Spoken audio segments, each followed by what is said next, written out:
Hey guys, welcome back. Corstian and I both rocking our buzz cuts. How are Yeah, you doing, my guy? How's your week? doing good. I went to the White Sox game yesterday. They lost, but I mean they suck anyway. Um, but that At was least it's cool. better than last season. Yeah, and they didn't lose as badly to the Diamonds as like the day before, so that was good too. I think Benintendi hit a home run today. I gotta check to see if they Yeah, won or not, but that game yeah. was I kind of know. going on at work, so it's weird. Baseball's weird, man. Like Mhm. they always have these games at like noon or like 1 or 2 p.m. in the middle of the workday, like in the middle of summer, and I'm Yeah. like, man, that's weird. Like football Sunday, I Mhm. get because everybody's off, but Mhm. yeah, I probably want to start watching a lot more tennis and soccer because every time I watch those sports, I get sucked in. But Mhm. now's the time for me to watch them as we're waiting the football season. So, um, Yeah. welcome back, guys. Last week I was out on vacation, so we had skipped the podcast episode. Now I'm back and rolling. Today we're talking about the NFC South. Um, each teams has promise in some respect, except for one team, um, in my opinion. Lot of Yeah. young quarterbacks, a lot of improved quarterback play, from like perception being like their bus, and it should be an exciting division. There's Mhm. one team I'm really excited about in particular, um, just from the growth they had, but I could see three of these teams winning the division. Um, Yeah. it's an exciting class. What are your thoughts when thinking about this overall division? Yeah. I think this division's gonna feel both competitive, like interdivisionally, and competitive just like in the league for the first time in what it feels like quite some time, where I feel like the last 5-ish years or so it just kind of been like the Buccaneers have been kind of the leading team even with the quarterback change, and then Panthers have kind of just been at the bottom. Falcons, when they had Matt Ryan, was kind of like they were competitive, and then the Saints were like in this weird limbo state of keep on pushing back their contracts, so they just never had money to really do anything. Um, yeah, but now, yeah, I feel like a couple teams really loaded up to try to be competitive this season. The Buccaneers, who were the winners last season, they seem just as strong and competitive as ever. So, uh, seems like it'll be a good division this year.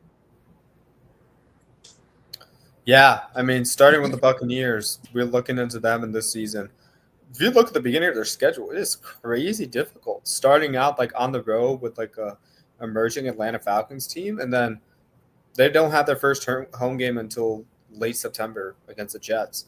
They Hmm. go up against the Texans, the Eagles, like in their first 4 weeks. Then you Hmm. got San Fran, Detroit, got Buffalo on the docket.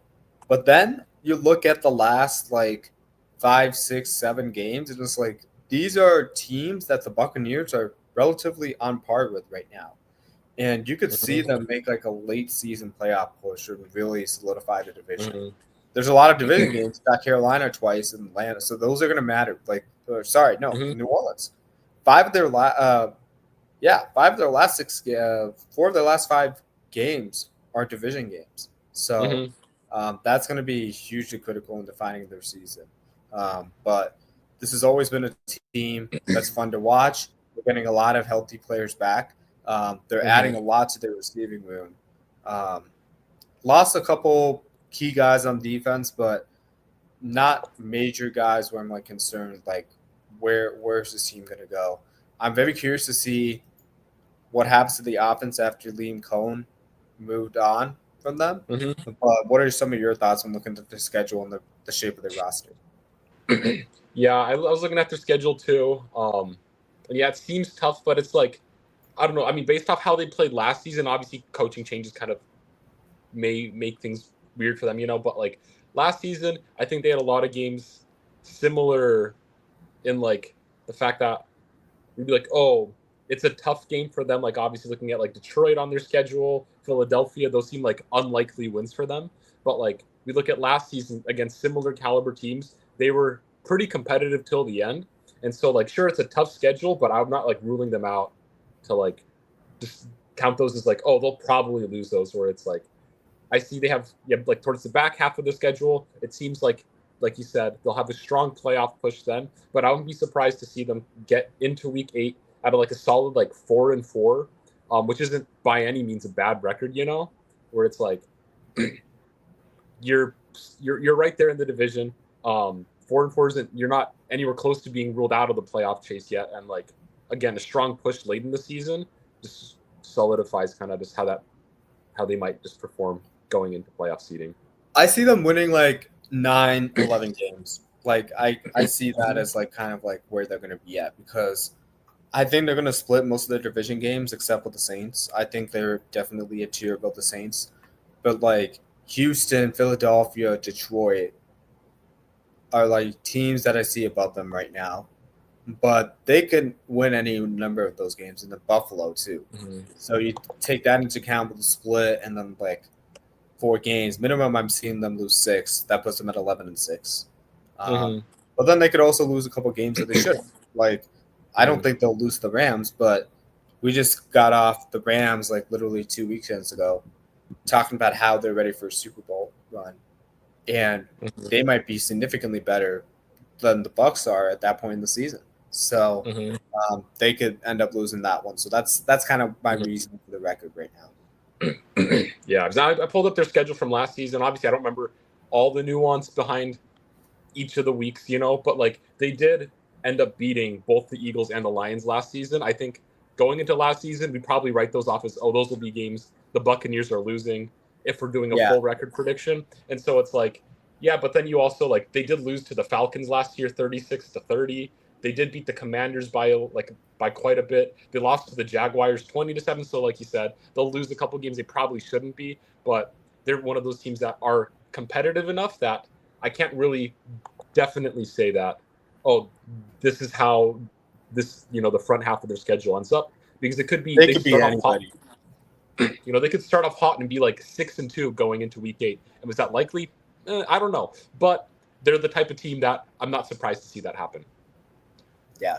And I think a big piece coming back to this team is Chris Godwin.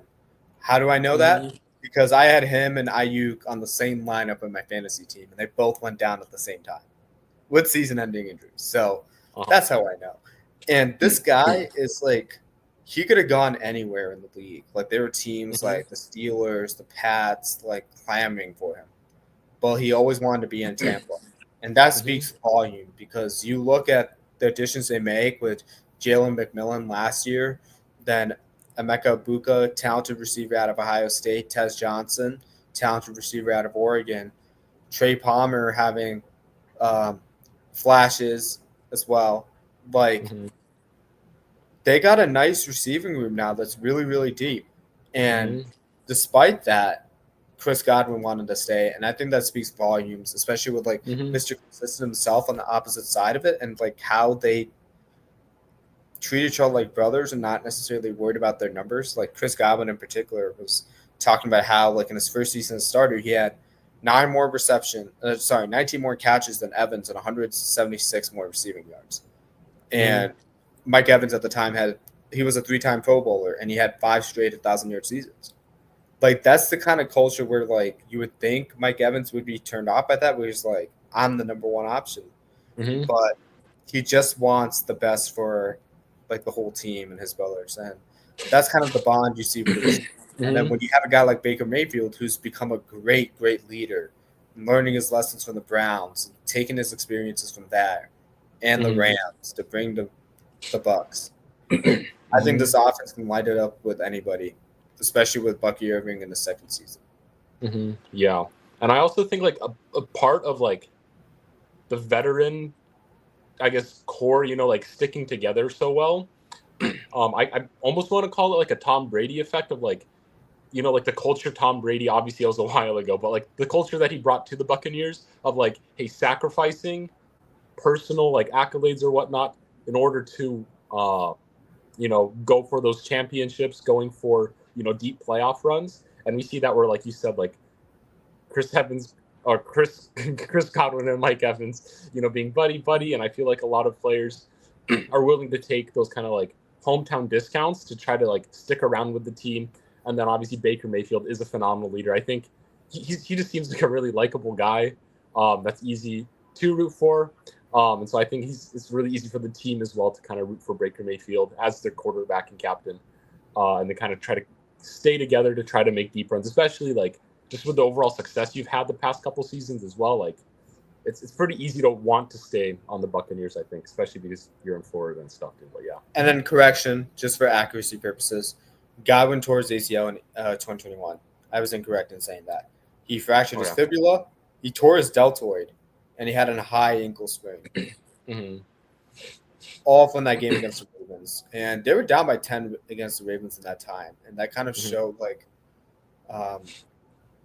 to have that, like, type of injury and trying to come back from that, it's going to take a lot. But I think just the culture and, like, the way they're wired, I believe in this brother, man. I believe it. Yeah. Is there a second-year player you're like most excited for with this Buccaneers team going into next season? Probably Bucky. Because, again, like with all first-year starters or rookies in general, like half of your offseason is just half your offseason is just trying to do like media interviews and like pitch yourself to teams. Like it's probably not about like working on your skills on the football field and stuff because like you're trying to master all the drills that are going to be thrown at you in the combine and like the interviews, and you don't know what the playbook looks like yet. And when you get the playbook, it's like just this encyclopedia where you might have learned some parts of it in college, but you got all these things thrown at you, and then just like learning the pro game for the first time, especially if you're an offensive player, like skill position, where the hashes are small. And so like huddling up, like sequence, like pre-snap motion, like pre-snap, like trying to find the right word for it. Pre-snap etiquette. So you're not like false starting or like you're not jumping, like causing pre-snap penalties. That's what it was. Like, and then holding, like learning the block and things like that. Things you might have got away without college. Like you're learning through all these nuances. And I think Bucky Irving, you could tell he knew how to run with the football. And he got a chance this offseason to work on all of his weaknesses and focus on his skill development. And that second year, where that first year we were just focused on like what didn't go right and working on those skills. Like that's where you take the biggest leap. So I'm excited for a player like that. Yeah, I'd say I'm probably like most excited for him as well. He was amongst one of the best rookie running backs last season. It's like him, Tyrone Tracy are probably amongst my top rookie backs last year. Yeah, but just the fact that he's as good as he is, and then I do like the running back room as a whole as well for the Buccaneers. Where Rachaad White, obviously, we've seen some decline in his overall play, like from just being like the running back position, but he's still an elite pass catcher, and so I think that's just like a huge dynamic asset that you have with the Buccaneers. Or obviously Bucky Irving is just a great downhill runner. You got Rachaad White, he's okay at being a downhill guy, but he's excellent out of the backfield or catching out of the backfield. And then Sean Tucker, late round guy from a couple years ago, but he hasn't had too much time to play, but when he does, he's not too bad as well. So you have like three guys that I'm like fairly comfortable, being in this mix and rotation of running backs for them. Yeah. I like the Bucs prospects. I think they're going to have a fantastic season. Now, how high is their ceiling? I don't think it's as high as the Eagles, but I think with their receiving depth now, like they have a lot more options now. If one of those main guys go down than they had last season. So, moving on to my least favorite team of this division right now. Throwing so much shade on the New Orleans Saints. I'm just going to say right now, they're going 0-16 because they're tanking for Arch. I do not like the future of this team, despite drafting quarterbacks in the past 2 years. Like, just the type of quarterbacks they have is I don't like it. But realistically speaking, I look at their schedule. They don't have a bye until week 11. Mm-hmm. I literally think they're going to lose to every single team on this list. Yeah. I really do. Maybe you might get one against Carolina, maybe Uh-huh. Seattle, like, or the Giants, but that's like 3 wins right there. Mm-hmm. And let's look at their rest of the schedule. Maybe Miami if like Tua gets hurt or something like that, and they're just like Mm-hmm. they're just shelving all their assets. But Mm-hmm. maybe the Jets. I can't see this team winning more than 5 games this year. Yeah. Yeah, that sounds pretty agreeable. Like we said, it's hard to say like a team will lose every game in a season. Obviously, like I wouldn't be, this type of team, I wouldn't be necessarily super surprised with just outside perspective looking in on the quarterback situation here. Um, but like I look at like the only other 0-6 or winless teams, in history that I know of, and I mean like it feels similar in some aspects. It's just like it's interesting to see some of like the veteran assets that are brought into this team. Like you have some like the free agents you have. I mean like Brandon Cooks, who's closer to the tail end of his career, right? But like, and he's wide receiver 3 here, which I mean like I think he's a phenomenal wide receiver 3 to have. But like, what is a team that feels like it's going to be going through just a full on rebuild in the next like hopefully like 2 to 3 years doing with Brandon Cooks? Similarly, I mean like there's other veterans on the team that I'm a fan of, and I mean like to an extent, it's like sure I'm certain some veterans want to like retire as Saints, but also from a rebuilding aspect, like Cameron Jordan is not going to be a Saint when they are competitive. It's just like my own personal feelings. And so it's like you got these backloaded contracts of guys, and you can see like Alvin Kamara here, who like obviously I think he'll be productive for the next couple years, which obviously will be good for the Saints, but like I feel like by the time they're genuinely competitive, he's going to be nearing the tail end of his like high productivity. So I don't doubt that they'll struggle this upcoming season. Maybe they somehow acquire like a veteran quarterback via trade. If that happens, maybe I give them a better chance. I mean, like their O line's fine enough for me. And like their defense, like they got good guys on defense too. So it's like it really does come down to the quarterback situation for me. Yeah, I mean, well said. Not too much to add. I mean, Jake Hayner and Spencer Rattler showed you last season. They didn't win a single game. They went 0-7. And then you got Tyler Yeah. Show, and then like you saw him in the combine. That should be enough. Like, I don't know what in the right mind thought he was the guy. Because maybe it looks like Derek Carr. But like, it's just like I look at Cam Jordan, like Chase Young. Why did you resign with this team? They have a lot of great defensive guys, but then I look at the offensive end. It's like they did a great job on the O line. That's all I can say. Yeah. Like Chris Olave, Alvin Kamara. I'm not touching them this season from a fantasy perspective because I don't know what I'm going to get week to week.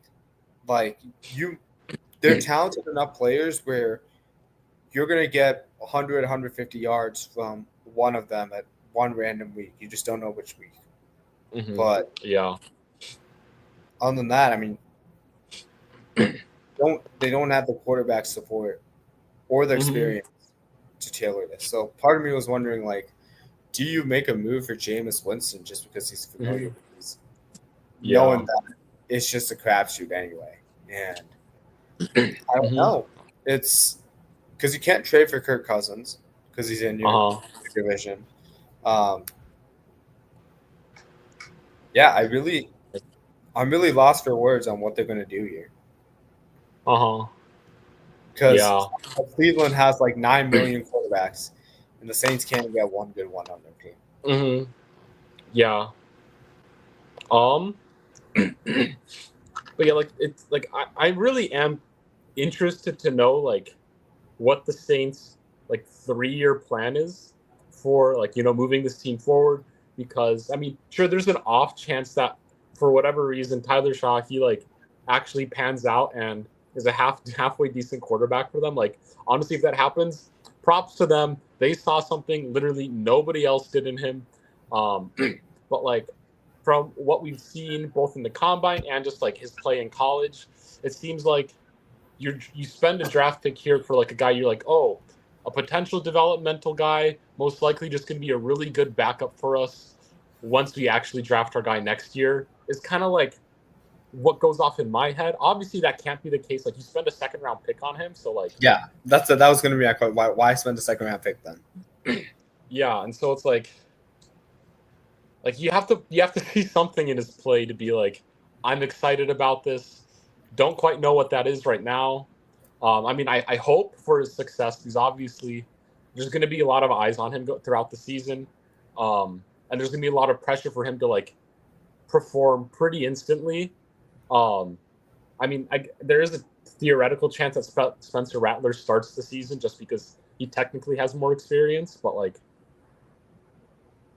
it'll also feel weird for them to not play Tyler Shaw throughout the entirety of the season because again, you went into this offseason, you went into the draft knowing you don't really have a quarterback, and then you spend a second-round pick draft capital on one that people question, are you just trying to develop him for next season? Which I feel it'd be kind of dumb, especially with a stronger quarterback class potentially next year, so it's confusing. But yeah. The one thing they're doing right every time we talk about the Saints, this exact conversation. Yeah, trying to invest in the O-line. They're doing a great job and they're doing it the right way. So from that perspective, they understood their weaknesses and they moved Trevor Penny in the guard because they're we're sick of him at tackle. And at the same time, you got Dylan Redun's behind him. So if he struggles, you got options. They're developing in that area. Yeah, not much to talk about. They're extraordinary defense, but how much is that worth in this offensively driven league? We just get flags for getting touched on or sneezed on these days. So it's you need to have the offense, and for the Saints, they're a year or two away. So so if they are winning close to that 5-game range, it really is just because defense. They finished 5-12 last year. I know. So it's they have enough playmakers both on offense and defense that I think can lead them to maybe a couple surprise wins that maybe we don't expect. But again, it'll be a tough season for the Saints. Feel bad for their fans unless Tyler Shaw turns out to be the next all-star superstar quarterback that we see in the league. But until then, yeah. Okay, Atlanta Falcons. I'm really excited about this team. I invested in Michael Penix Jr. in my Dynasty League, so I have a personal interest that he does well. With that said, the past couple of draft classes, they invested high offensive players. This year, they didn't really do that. They took Jalen Walker at the middle of the first round. And for what their defense looks like, especially with the first – they only had 5 draft picks. And they go from Jalen Walker, James Pierce, Xavier Watts as their first 3 picks. I was just whoa. Especially with losing who was there? I don't know. Did they lose any safeties? They lost a major one, I feel like. Justin Simmons. They lost? Yeah. Because I was Jesse Bates, but was there Justin Simmons? Yeah. When you lose Justin Simmons, getting a guy like Xavier Watts, that's just the wow. You watch Xavier Watts, he's similar to Kyle Hamilton, very instinctual player. Not as good, obviously. That's why Kyle Hamilton was taken higher. But the potential is there where he's not far off. Michael Penix, I am all aboard the hype train for him. He's got Bijan, Drake London, Mooney, who showed out a lot, and Kyle Pitts, who should I say it? I'm giving Kyle Pitts one last chance. New offensive coordinator, different quarterback, better quarterback. I think he gets consistent week to week. I think that's a bold claim, considering what we've seen out of Kyle Pitts, literally the past 3 seasons. Yeah, me personally, I feel pretty done with the Kyle Pitts experiment. Because like it's my favorite joke though. It's literally, oh, this here's different for Kyle Pitts. You know, who knows? It might be, but like from what I've seen from like reading what Falcons fans have to say about the team is like Kyle Pitts plays visibly worse than he did like his first couple seasons, just due to like injuries, and so like it doesn't seem like he has as much burst on some of his cuts. And so it's like, sure, maybe his straight line speed is still there, but like his just overall agility seems to have dropped due to a couple injuries he's had throughout his career. And so it's like, I mean, sure, there's always a chance for a fast tight end to have success in the league, but like, it just like, I feel like some of these tight ends can like overcome to a certain extent, and it just feels like he hasn't been able to like overcome struggles with this team, and like, just I don't know. And there just seems like there's other talent around that they've kind of started to focus on a little bit more, that he probably won't be a focal point or close to a focal point on this offense. Yeah, but the upside is huge, like, because he brings a different dimension where a lot of teams have a great running back and wide receiver, but they don't have a great running back, wide receiver, and tight end. And he could be that difference maker guy for this team as a third option. He's in a great situation there. Looking at their schedule, they probably have the best schedule out of anybody in the division. Like, your only tough games, in my opinion, are the Commanders, Bills, 49ers, and that's really it. That's really it. Like, you got 3 teams to worry about. And so the interdivisional ones, but like with the divisional games, just considering that, I still think they could hit anywhere between 9 to 12 wins this season. I feel really high about their prospects. They could end up taking a division with how much talent is on this team. I think they're in a better situation, better coaching, and that's where I see that's where I project their performance at. Yeah. Overall, I do like this team. Obviously, I'm gonna keep taking shots at Kyle Pitts. The funny thing is, what I think would be really funny is everybody's like, okay, this is Kyle Pitts' last chance. Next season, he moves to a different team, and everybody's like, oh, change of scenery.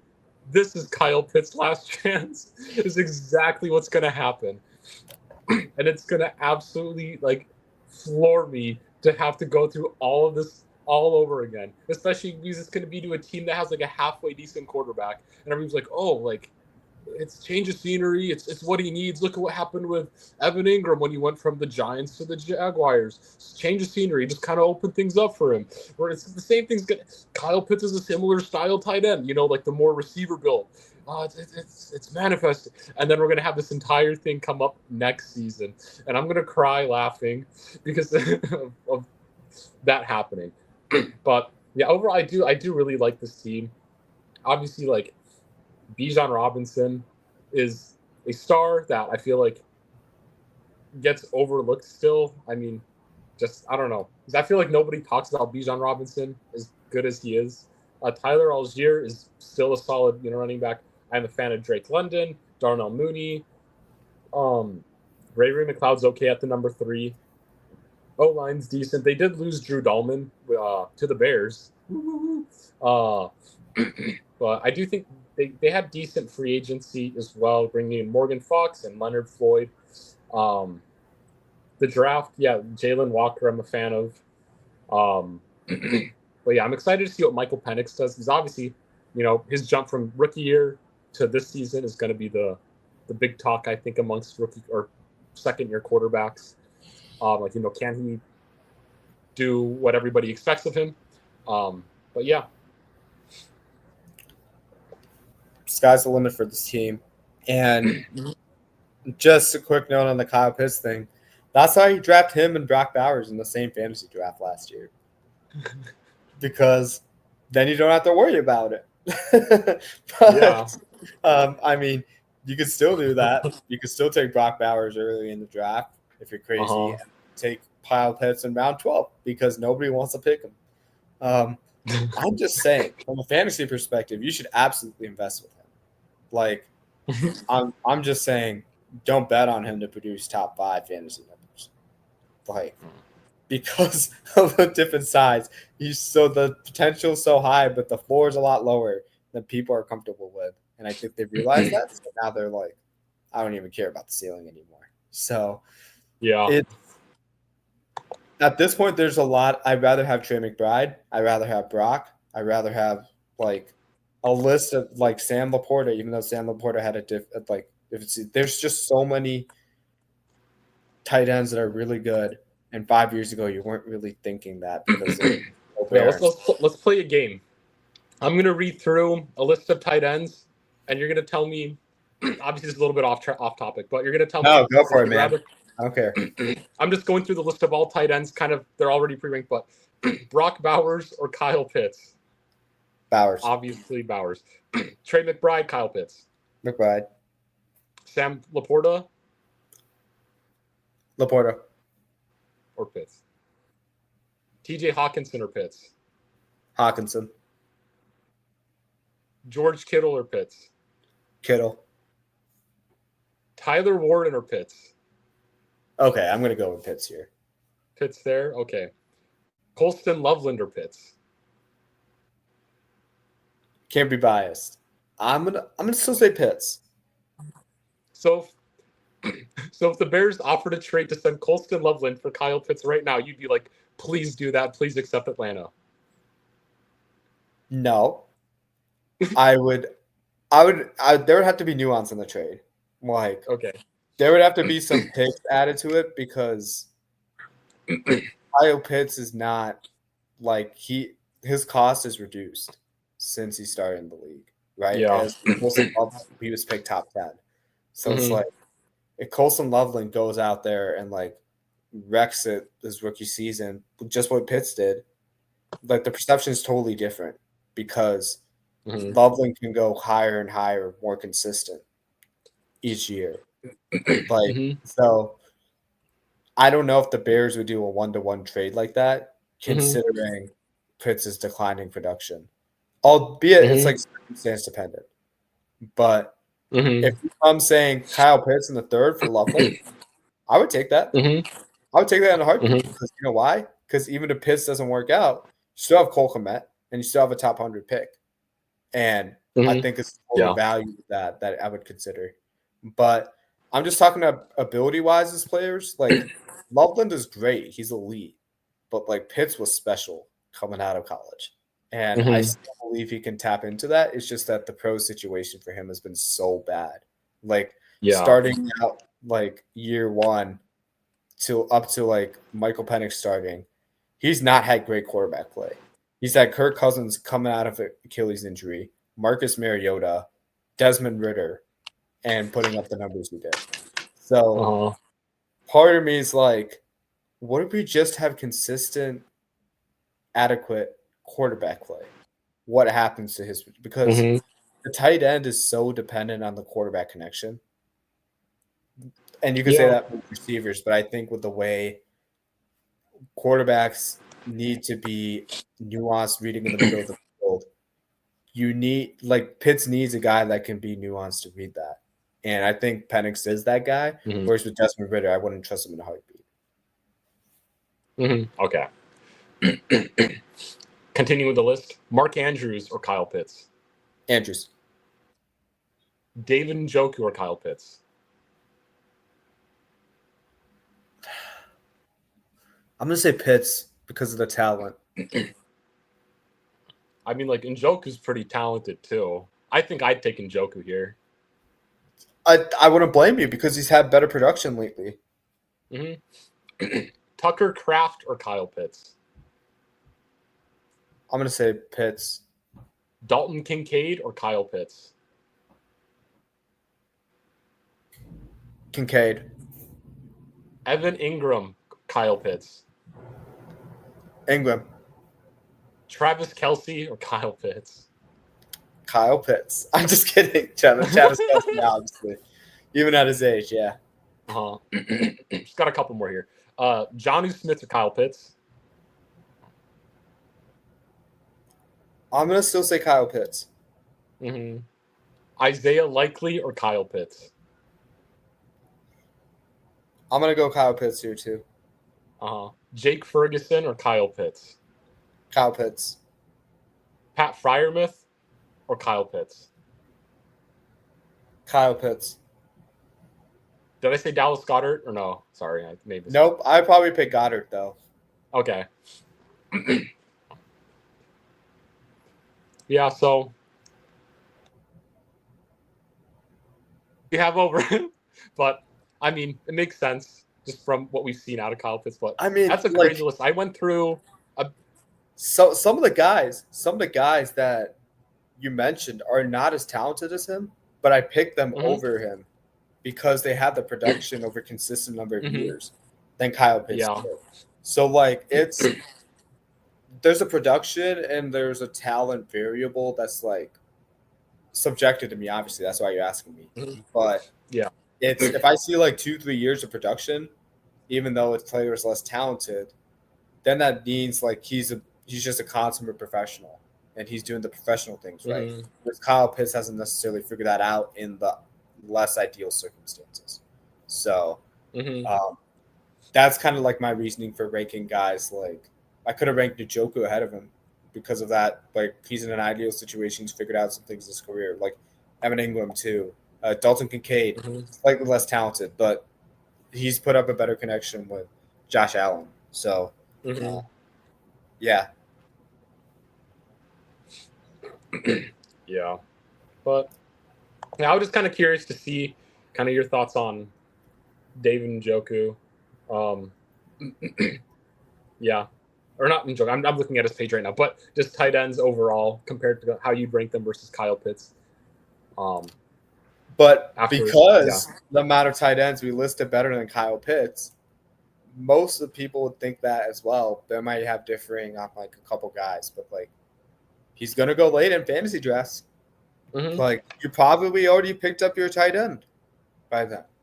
Or if you're planning to be cheeky, you could take Loveland because he's not going to start right away, and Pitts late in your rounds, and like get some upside from that because Loveland's going to be really good in the back half of the season in his rookie year, and Pitts might start out really strong and then just be inconsistent the rest of it. So it's all about timing with fantasy football and like where you find the windows. So and if that window is a player you picked up in the 13th round who pulls a Jonnu Smith, but really should have been Jonnu Smith on the Miami Dolphins, like since he entered the league year after year, but he's just sitting in the 13th round this year because he hasn't, I would take it. So,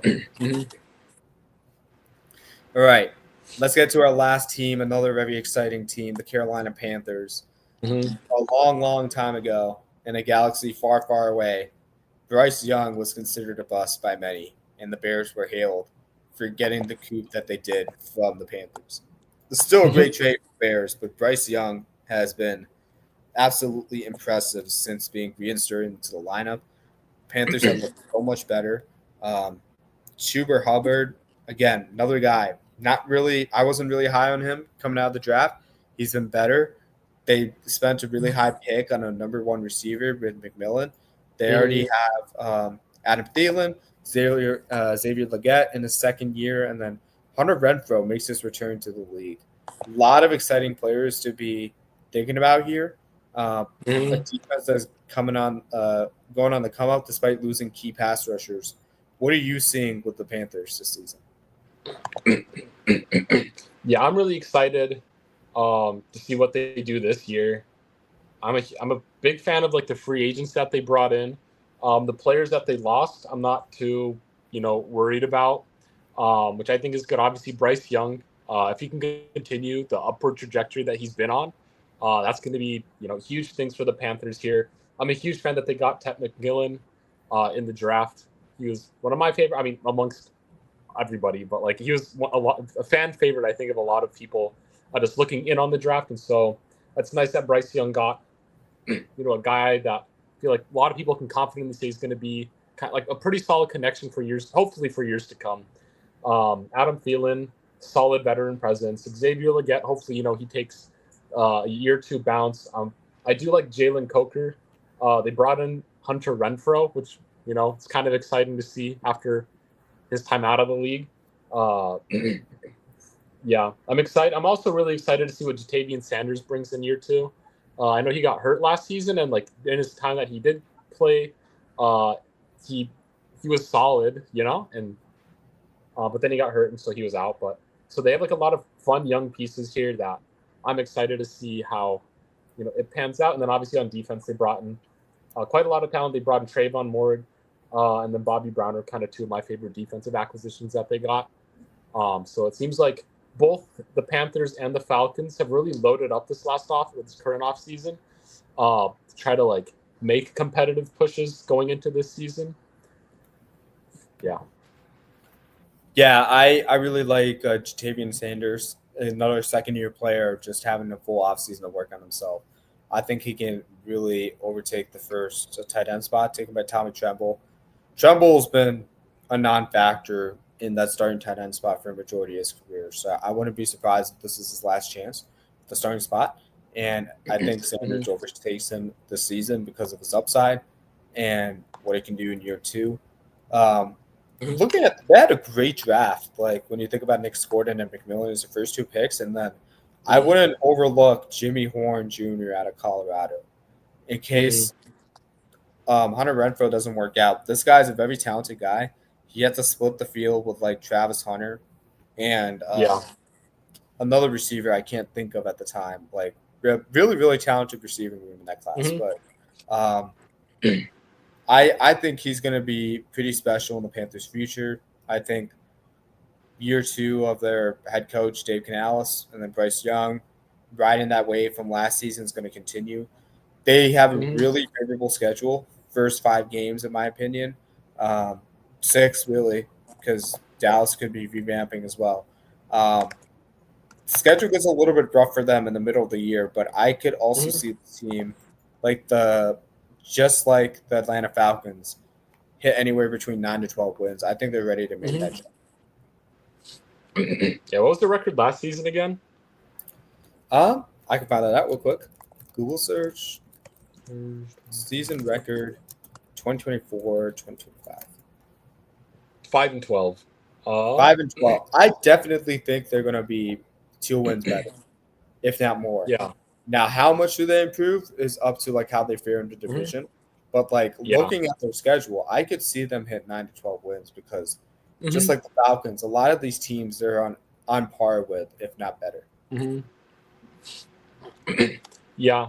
Like obviously, I still think they're like building upward. I mean, for all we know, they could have a Commanders type season going into this year, where they went from a kind of bottom feeder team to, if Bryce Young does kind of take the jump that we all expect him to now, especially that they added kind of a true wide receiver 1 for them, they could have a crazy season, a potential 12-win season. It's hard to say that they will do that, but it's it's not out of the realm of possibility to me. But realistically, just from looking at the roster, the development of players, the schedule, and everything, I wouldn't be surprised to see like any from like a 7 to like a 9-win season from them. I think that'd be a huge boost forward, show signs of improvement, especially just if we see Bryce Young have good stats on the season. I think at bare minimum, seeing Bryce Young amongst like the top half of quarterbacks in the league would be a huge plus for them, especially just how many good quarterbacks are in the league. So like if he can maintain a 4-to-1 touchdown to interception ratio, I think that's a positive sign on like how efficient he is. Yeah, there's so many good quarterbacks in the league right now that it's like hard to figure out where like kind of that middling room of quarterbacks is. I'm looking at this like quarterback ranking, fantasy dynasty thing or whatever. It has like Bryce Young listed at like quarterback 22, number 22 in the league. I would actually put him there. Like I was gonna say top 20. I would consider him a top 20 quarterback in the league, but then once we could play this game again and list out who's our top 10, and we could have a hard time defining that. Because like here for fantasy purposes, that's good, but it's the not top like 10 is. Sorry. I'll go ahead. I was just saying, like, I was just going to read off quickly what this website has as the top 10 fantasy quarterbacks going into next, or dynasty quarterbacks going into the season. But you go. Let's hear it. Go for it. Okay. So number 1 is Josh Allen. Number 2 is Lamar Jackson. Number 3 is Jaden Daniels. Number 4 is Joe Burrow. Number 5, Jalen Hurts. 6, Pat Mahomes. Number 7, Justin Herbert. Number 8, Drake May. Number 9, Bo Nix. Number 10, Caleb Williams. Those are the top 10? That's the top 10. Drake May, Bo Nix, Caleb Williams. Man, I disagree with that list. That is... Yeah. This is also Dynasty, so you might... I don't know. Okay, yeah. Yeah. That makes sense. Obviously, that makes sense. I wouldn't necessarily have those 3 as top 10 quarterbacks just in general going into next season. I was about to say, I would put Bo Nix slightly ahead of Drake May and Bryce Young right now, with like if I had to put rankings on it. Yeah. Just because he's been to the playoffs, he's had a really great rookie year. Drake May still has to prove it, and Bryce Young had for an entire season. And it's like because I'm trying to think too of like, would I put him? I'd probably put him in the same range as Sam Darnold right now and Brock Purdy, but Brock Purdy probably ahead of Sam Darnold. But it's kind of hard. Like I'd have to probably take a list of quarterbacks, but it's like, well, I just think saying Bryce Young being a top 20 quarterback is not calling him a bad quarterback, even though that's less than the average. Just because of the way the league is so offensively centered. Like, I just feel like if Desmond Ridder was playing, he's like no higher than 29 or 30. Like that's not, he and Bryce Young are like completely different tiers as quarterback. Yeah, because like honestly, like saying there's like 25-ish startable quarterbacks, like I don't think it's like too much of an outlandish thing to say as well, Yeah. Like Jared Goff. Like they didn't have Jared Goff in the top 10. Like that's a big miss. Like Jordan Love. Like you think about Jordan Love is 13. Yeah. On this list. Yeah. Then Dak. Didn't mention Dak. Didn't mention CJ at all, despite the crazy rookie season he had. CJ's number 11 on this list. Oh, okay. So he's not too far off. I just read off the top. And again, this is dynasty. But he's behind Drake so May. That's what makes it confusing. Like, CJ's had better weapons. Like, he had a crazy rookie season, and he's behind Drake. So I'm not really going to trust what Fantasy Pros says because I don't know their reasoning for it. I just think it's dumb, to be quite frank. But I can list out 3 quarterbacks where it's like, you got to put them in the top 15. 3-4 quarterbacks, got to put them in the top 15. And then suddenly you build out your top 15. They're like, these guys could all be top 10 if you want to. And it's like, if you're Bryce Young, if you're just outside of that, I think you're doing pretty good for yourself. Just so keeping your head down, putting in another good season. I think it would bode well for like where this Panthers team is headed. I changed the settings to just quarterbacks this season. CJ Stroud's still way low. He's actually lower. That's funny. But Drake May is 16 on this for quarterbacks going into this season in terms of like maybe expectations and how they might play. But yeah, Josh Allen's still number 1. That, like, especially when you put up the rushing numbers and touchdowns, that's to be expected. Yeah. Alrighty. But yeah. Cool. Yeah. Second year player, I mentioned Sanders. Do you have any guy that's you're looking forward to seeing? They don't have too many second-year guys. I would say Sanders is on that list too for me. Maybe Xavier Legette. It'd be nice to see him, move to the number 2 role in this offense with him and Tet McMillan as kind of like the 1-2, and then like being able to start phasing out Adam Thielen, as sad as that is to say. I mean, I love Adam Thielen, so like, but like but for him to play better than Adam Thielen to be a huge plus, I think, more so than Jatavian Sanders having a huge boost in productivity going into this season. And so maybe just to play the other side, I'll say Xavier Legette. Okay, sweet. Cool. Alrighty. That's it for us. I'm trying to find the StreamYard link because I'm currently not looking at the camera. Thank you guys so much for watching. Next week, we'll talk about the AFC South. Crazy quarterback battle going on in Indy. We'll see what happens with that. Plus Travis Hunter and Jacksonville. How are you looking at that with Tennessee, with Cam Ward? Houston looking mighty pretty right now.